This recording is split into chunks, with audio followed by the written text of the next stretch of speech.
আসসালামু আলাইকুম। ভাই আপনি কি করতেছেন এখানে? ভাই আজকে আমাদের এখানে গেস্ট আসবে, তাই ওনার জন্য এই ফেস্টল বানাইতেছি। ফেস্টলটা বানিয়ে এখন আপনার ফ্রিজে রাখবো। ফ্রিজে রাখার পরে আসবে ঠান্ডা লাগবো।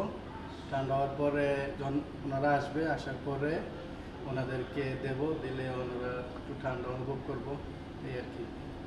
অতিথি আপ্যায়ন আপনার আর কি ব্যবস্থা রাখছেন তাদের জন্য? অতিথি ওনাদের জন্য আমরা রাখছি ফার্স্ট ফেস টাওয়াল দেবো। ফেস টাওয়াল দেওয়ার পরে মনে করেন যে এরপরে আবার ওয়েলকাম ড্রিঙ্কস আছে, ওয়েলকাম ড্রিঙ্কস দেবো।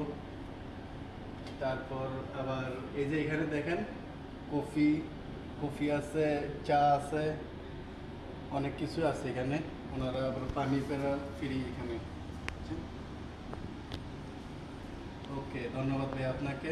সবাইকে ভালো থাকবেন, সবাই ভালো থাকবেন।